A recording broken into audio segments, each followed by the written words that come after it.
And I told her I don't care if he is her husband. Right now, It's time to rise from the grave, pour yourself a cup, and enjoy the coffee crypt.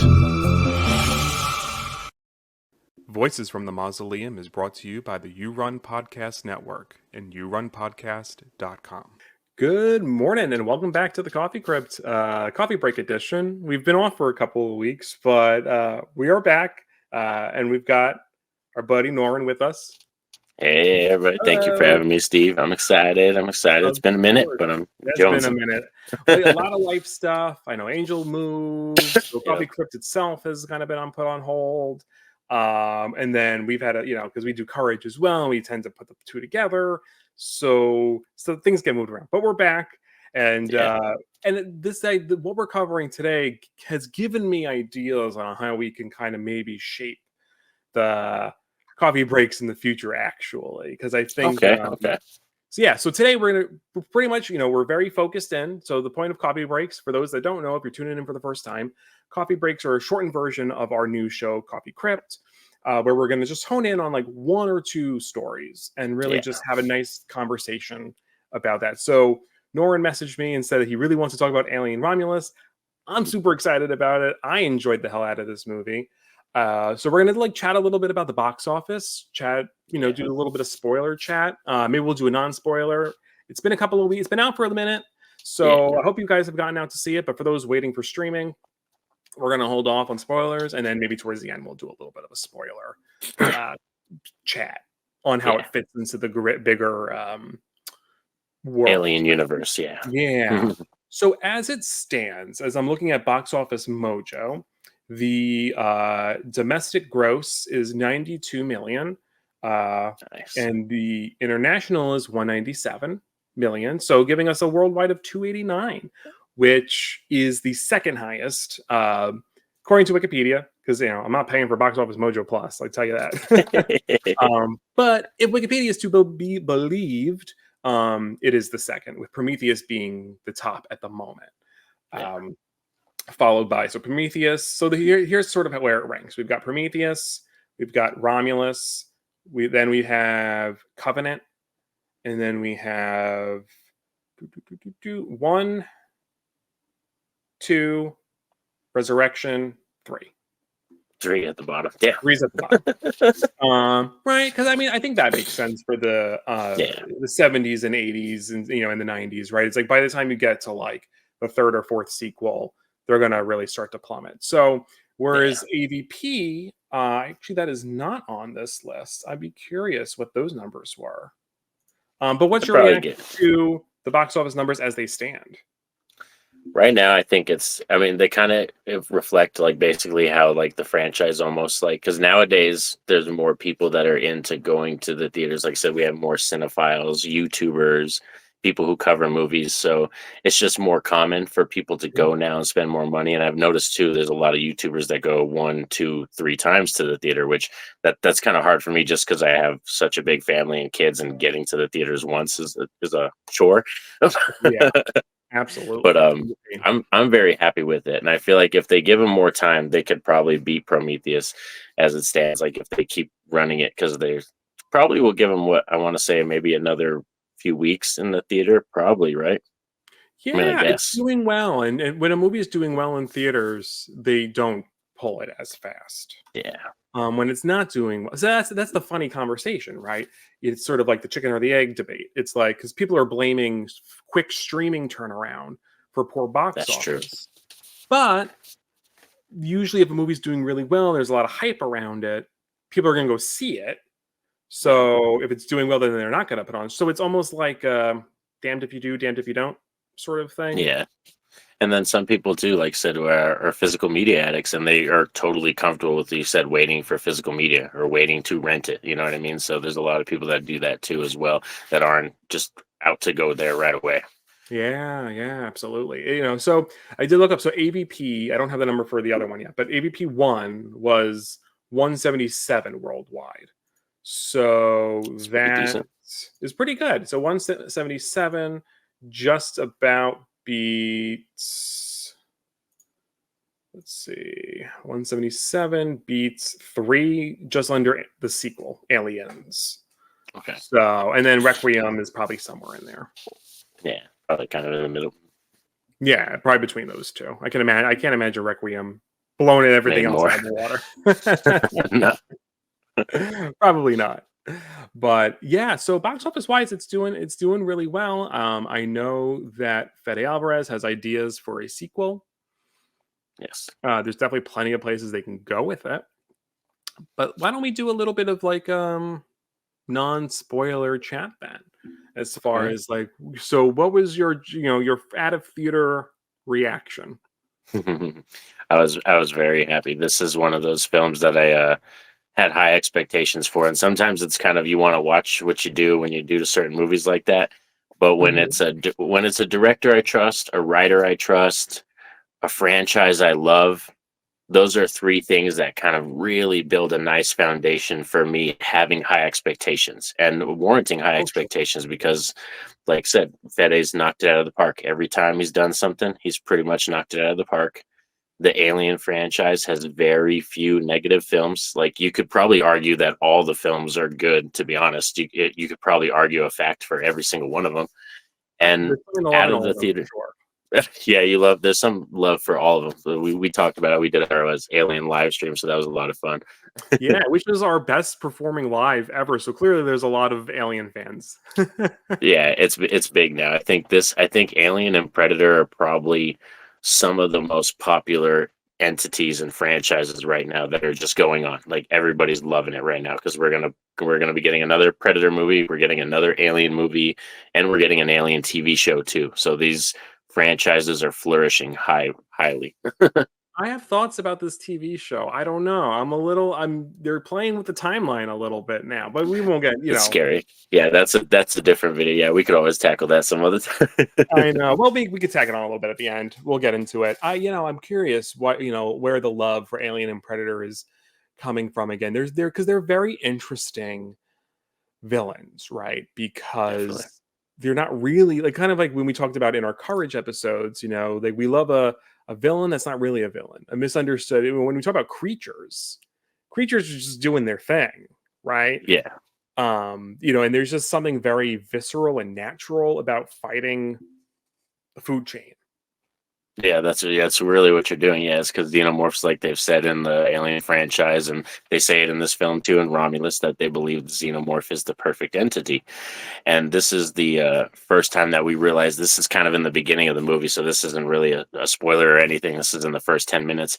We find out that the xenomorph can keep itself alive in space outside of a ship. You know what I mean? It could basically cocoon itself and keep itself alive and sustain itself in space, which is kind of crazy.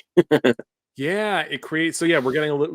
We're diving a little more into the biology of the xenomorph that we hadn't really seen. So that again, Yep. we'll get more because there's a little more at play there as well. Yeah. But yeah, I mean, very similar to you. I loved the hell out of this movie. I got to see it twice in theaters, which Score. was great. Yeah, I got to go because I was like, it has to be a double watch for me at least. Yeah. So I made the time. I probably sacrificed another movie. I'll just wait for streaming. But I loved it. I sort of like you said, Fede Alvarez. I have total faith in. Evil Dead, Don't Breathe. What else did he give us? Well, I obviously think now those are his. Yeah, I think those are his only. But with Alien now, those are his only directed projects. I think he's directed. produced other stuff, but I think those are his only 3 projects he's directed. Oh, he did do A Girl in the Spider's Web. Okay, cool. One of those movies. And then some shorts. But yeah, as far as feature length, like big numbers, and he did some TV show called Calls on Apple. No idea what that is. So I don't watch anything on Apple. That's well, one thing I apparently haven't no one watched. does because Apple has some very hidden shows, some good shows on there, but no one watches it. That seems to be the running gag now. It's like but yeah, no, I loved it. I sort of loved the way that he directed suspense in this movie. I think the tension building was very well done, and it's done sort of almost like a roller coaster. You kind of want a Oh perfect yeah, roller coaster for a movie. right? You want to have your first several drops. You want that slow build. You want to drop, and then you kind of want a false ending, and you want to, Yeah. kind of that classic, surprise twist. And so this, perfectly wound up tension. The characters I thought were very compelling. Definitely. Oh yeah, this young You have your cast favorite was character? great. Oh, Andy. Andy was my favorite character by far. I love Andy. Like the more I think about it, and I talked with my wife, I was all, Andy might be my favorite synthetic in the franchise ever. I really have to watch the others and digest them a lot, but compared to David, Bishop, and Ash, Andy stands out a lot. I thought David Johnson did a great job. There's such a humanity. I mean, they try to paint the humanity in all of them, but Andy, I think, nails the perfect blend of like, is he's AI, but and you get that little asterisk, like, wow, Yeah. yeah, you really do feel for that character and what he means to our main character. Now I'm totally blanking on people's names. Now I got to pull up Rain was our main character. Yeah. Rain and Andy. Thank you. Yeah, the two of them really was what a dynamic. Definitely. Yeah. Two great leads that had good chemistry. They felt like a brother and sister when you watched them on screen. I easily felt the love between them. Yeah, and then so we can get into some spoilers, but if you haven't seen it yet, please see it. It's got some great gore. We highly recommend it. Yeah, we highly recommend it. It's got some really good gore in it, some great additions to the lore. I think it without giving too much away, I think it marries a lot of the concepts between films together in a really cool way, really tying it all with a nice little bow. Yeah, Which pays is tribute something. to all the fans out there too. Like Yeah. because there's a kind of a bridging of fans that separate, and this one's like, no, let's come together. We're all fans. We love the same franchise. Yeah, well, it reminds me of like how Don Mancini tackles Chucky, where Yeah. everything matters. He never throws anything away. So, Yeah. I mean, so I think it's important. It's great that this film honors all of the movies, at least all the ones that are within the timeline at this point, right? Because At this point, yeah, right, because obviously there's Resurrection takes place many years later, and so we know so this is between 1 and 2 for people that know. So yeah. So it at least honors 1 and everything before that. Oh yeah. So all right, I'm gonna throw up our little. I created this little spoiler banner. Oh, cool, sweet. Yeah, I did this for our found footage episodes, and now I'm like, let me just do this for every time we bring up spoilers. Yeah, just so it's a little nice warning.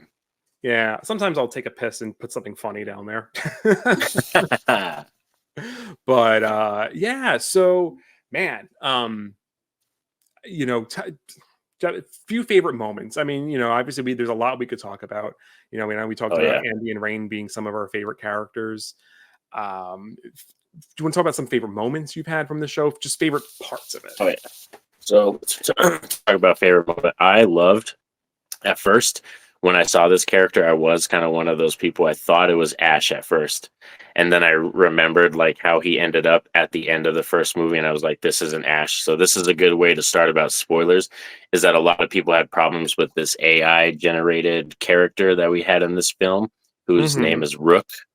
And he's designed to look like Ash's character because of that. At the time, that's what the synthetics looked like. And we all know this actor. I'm sorry, I forgot his name. That's awful, but he sadly passed away. So he wasn't able to do this movie. So that character, I liked it though, and I loved it because his character served the exact purpose that you wanted for the film. Yeah. So Ian being Holm, an right? alien, That's Ian Holmes, yes, Ian Holmes. So be it that we wanted that instant feeling of threat. Don't trust this character. He's giving you information, but we as an audience member are sitting in the chairs like almost screaming in ourselves, like, don't trust this guy. Like yelling at these younger characters, like, don't listen to this dude. Just throw him out. But I thought his character was great. I overlooked the CGI AI stuff because the journey Fede took me on by the end of the movie and the purpose of that character was for the film, and I liked it. But afterwards, there is more practical ways that they could have done that, and it would have been better, I think. Yeah, I think there's a like a knee jerk. Obviously, you get that uncanny valley. Sometimes it takes you out of the movie. But you know what? I never fault the limitations of the technology on the movie itself. I'm like, you know what? Like, sometimes it is what it is. If this is the best that they could do, that's the best they could do. I'm going to take it at face value. I'm just not going to Yeah. pick it apart. I'm not going to. That's not what I really. I'm not here to pick apart their special effects. I'm here to talk about the story, the acting, the whatever. So, but yes, I agree. I do think they could have went the Halloween Kills route and just had someone in makeup look like him. Yes, that's true too. They could have went that way. Because I think that because whoever they had to look like Donald Pleasance was freaking amazing. Yeah, there's people out there. There's doppelgangers out there. There's people.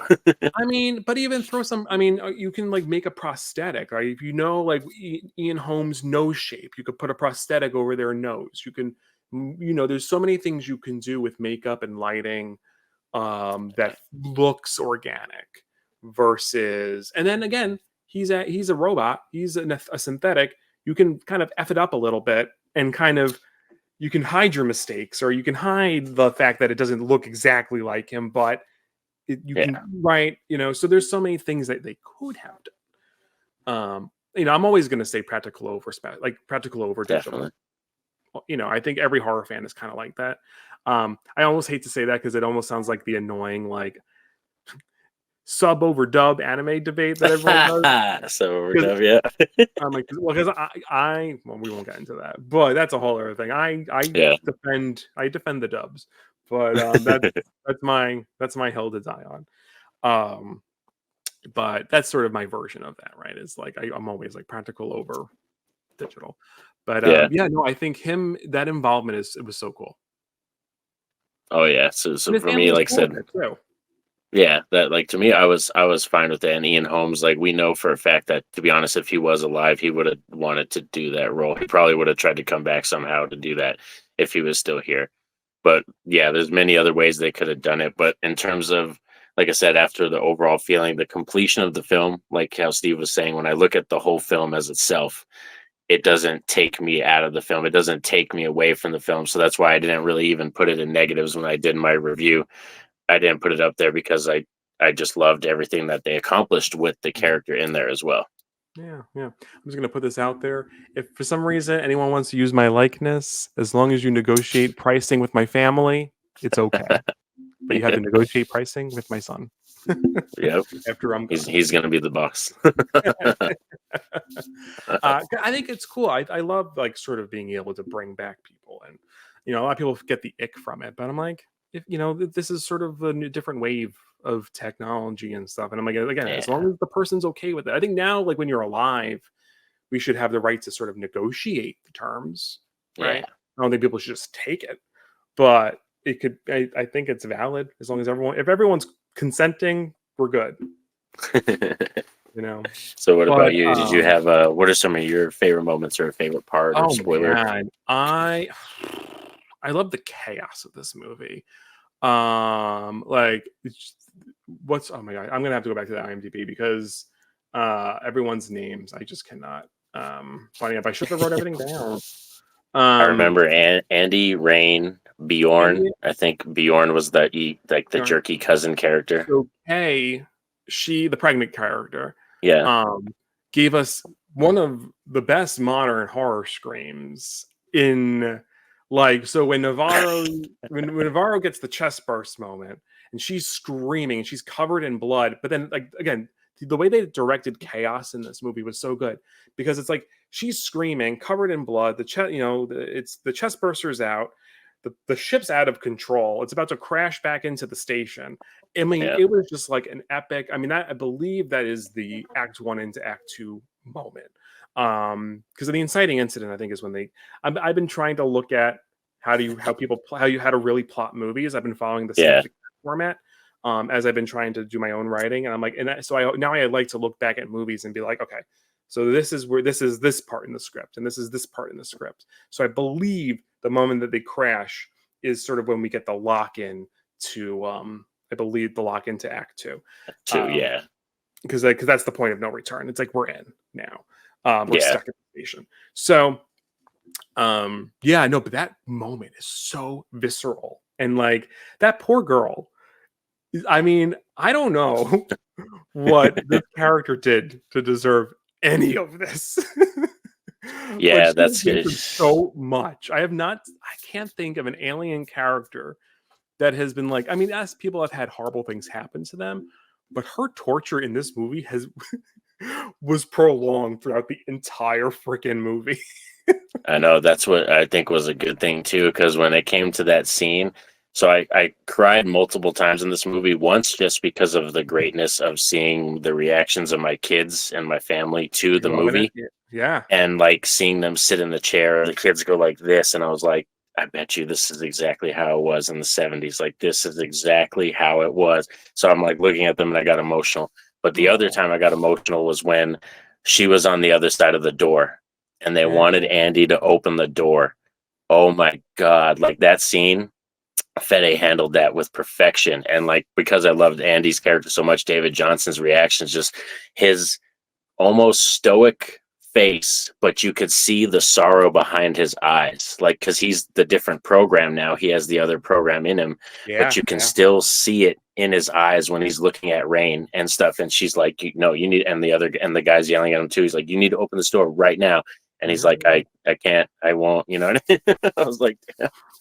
Yeah, like that. I mean, I think that works also so well because they do a great job at establishing Rain and Andy's relationship. And so when when the inevitable AI shift happens, um, it's like it's heartbreaking, right? And then obviously then you see Kay and was it Tyler? Tyler, that was her kind of Um, ex, right? It was her softcore ex, but that was his cousin, right? Right? so Or his right, so sister. there's some like weird cousin stuff happening, right? In this, Yeah, that was, yeah. so they are. Well, isn't she? No, she's Bjorn, Bjorn is her cousin, and Tyler was her brother, I think. her But brother. Rain used to date Tyler, but they Mhm. didn't. They just kind of soft core laid that on there, but they didn't focus on that whole tension of like, oh, I dated you, you dated me, I Yeah. don't trust you. They didn't focus on that at all, which I thought was really cool. They just kind of hinted at there's something there. They have a past. We don't need to really discuss it. Yeah. I think what else. I mean, I love the use of. I mean, we've never seen so many face huggers, That right? was cool. Like, Yeah, yeah, and then almost like turning them into like water threats was really cool. Almost to get a little bit of Jaws vibes, with them in the yeah. water or Anaconda or something, right? I thought that was really clever. I mean, I was a little worried that like obviously there's some CGI, there's practical, but like they use some CG to sort of like elevate some of the movement and some of the chaos, right? Yeah. So I think it looked great. Definitely. Oh yeah, some of the scariest face hugger moments we've ever had. Really great use of cinematography. Fede knows how to use a camera. So like when Mhm. when our character gets the face hugger on her face, that shot Navarro, is yeah. pretty epic. Yeah, Navarro, that shot's And the pretty good. jump, yeah, great jump scare there. And I guess I don't know if it's a jump scare per se, but I mean, I guess it is. Literally jumps at her. Yeah, no, that looks great. Yeah, just like the visceral, they really hone in sort of the sexual undertones of this movie, Yes. and it really is actually more of an overtone with a lot of the imagery, with a lot of the insertion, a lot of You're trying to the abort that scene when he's trying to kind of technically abort the xenomorph almost so right. when Well, Bjorn's even the cocoon looks very yeah. vulva-esque, we'll say. Yeah, definitely. um, I mean, we're looking at some female parts. Oh yeah, which is based off of a lot of HR Geiger's original Yeah, designs, a lot of the stuff that Fede pulled from. yeah. I mean, it totally makes sense, right? I mean, if, we were looking at a species who's trying to, a lot of what we've seen is a species just trying to reproduce. So you're going to want to, I mean, you're going to want to learn more about the biology. So it's going to be more about the sexual reproduction of this species, and so that I mean, you can't really shy away from it. It's kind of it's about its reproduction, so it's going to be there. Yeah. But I sort of love that they didn't shy away from it. It's there, um, and sort of just the brutality of like nature in space. Yeah. Where it almost feels like I almost feel like someone else could be watching Animal Planet, and it would be Alien. Yeah, that'd be kind You of know, crazy. Yeah, definitely. it's like when we watch like alien animal documentaries where I'm like, damn, that's brutal. I feel like Oh yeah, some other species on another planet could be watching a documentary on xenomorphs, attacking us, and they'd be like, oh wow, okay. that's intense. Yeah, they'd be like, oh yeah. Oh, that's what that's the food chain. Oh, what can you do? But yeah, let's dive into sort of the way we've tied, and I guess the big thesis is like my big wow factor is how they've tied Prometheus to Aliens better than Prometheus did. Covenant Yeah, should have done. This is what Covenant should have been, really. I think, unfortunately, Covenant really lost its path. I mean, I think there are things I liked about Covenant, yeah, but I think this did the job of what the third movie would have been. Is yeah. like So, the formal bridge. oh yeah. So Fede did a good job of, like said, just kind of pulling that in and like dropping it in because Prometheus is a monumental thing. I know some Alien fans, they don't like it because that's Ridley Scott really kind of diving into the more, where do we come from, who is our makers and creators, and it's more of a godly like thesis Yeah, compared to I what would say Alien it's originally was. Silmarillion, Yeah, right? It's a little bit of like Tolkien's opus, right? oh yeah. So that's what's cool too, is like I feel like Prometheus was, yeah, like I said, this magnum opus thing of the theme. And then what Fede was able to do was go back and kind of show you this horror movie. We have these very visceral chaos things happening, and then these characters, but then like you said, that story point just at that end is like, no, we still remember where we came from. And Prometheus was the original, the engineers, and it kind of tied that design, and that design of that hybrid character that came out of her was fantastic. Like so many people in my theater were actually kind of like freaked out by that It character's looks design. amazing. And that's a good he's a basketball player too. I forget his name, but he's the actor they got, Robert. I think his name's Robert. His first name. Yeah. So it is Robert Bobrovsky. Yeah, and he's a foreign basketball player, I believe. And yeah, his body is like, yeah, exactly like that. It's kind of cool. Like they didn't really have to do too much practical. I know he grew up with scoliosis. And Yeah. it was something that sort of, because he's like 7'7". Yeah. So he has scoliosis, and like, yeah, it sort of just explains like sort of his build, and like, so perfect person to play this this Yeah. creature, right? I hope this is the beginning of a beautiful career for him. Yeah, because he could totally go. I could see him sort of falling in with like Doug Jones and really taking over these kinds of characters, right? And really being celebrated in this community for that kind of work, because he killed it.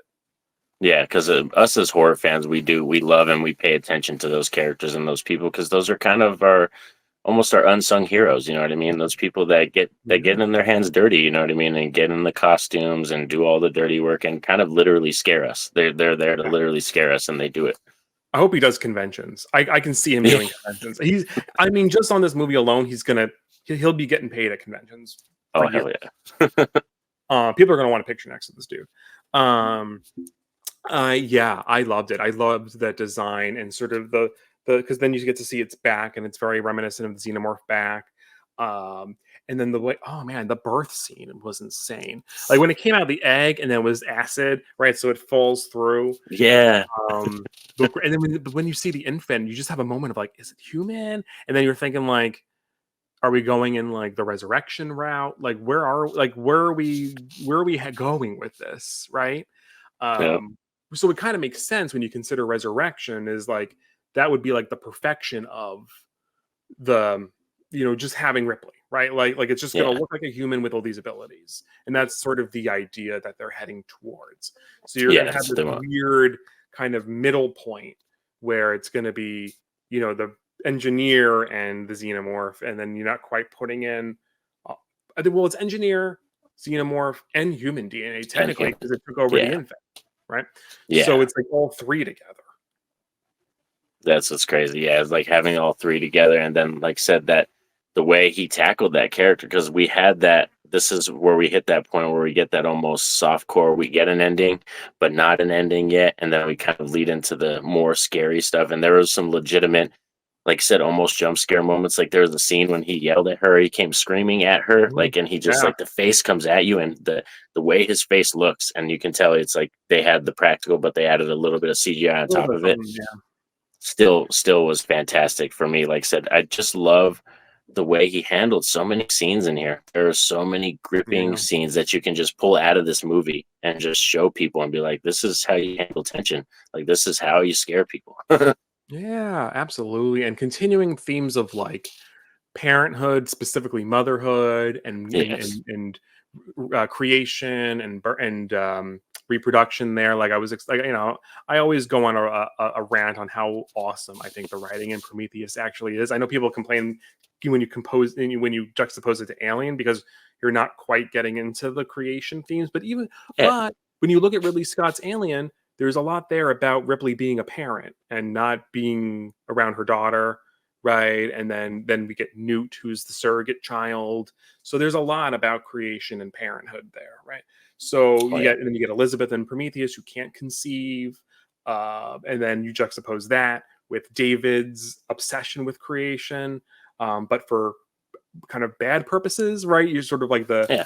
you're kind of just you're weaponizing that, and then you take it Yeah. here to Kay, who just wants to give her child a good home, and then that goes off the rails, right? And so it's yeah, the themes are so strong and it fits so beautifully thematically, story wise, into it. It's one of my it's in my top 3 of the Alien films for sure. Would you I mean, I change my rankings all the time, but did you have a general top 3 in the franchise Oh for yourself at yeah. this point Right now that now, Romulus is out?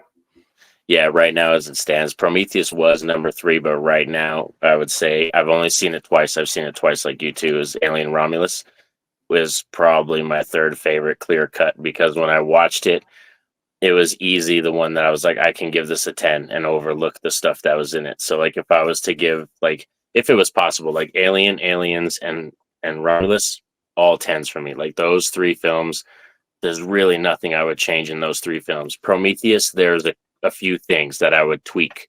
I love Yeah. it and I like it a lot, but when I watch Prometheus, there is a couple things that I would tweak in that one. So that's why it's probably number 4. Totally fair. Yeah, I think I'm still. I've always put one on the top.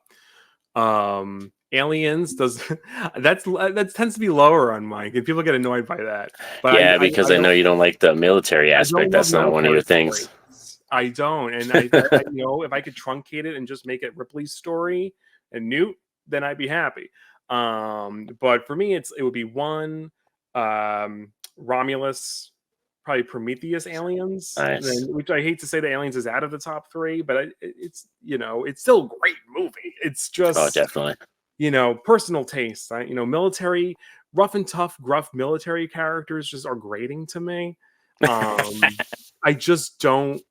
I don't need you calling all the dudes pansies. Like I don't need to hear that. Yeah. You know what I mean?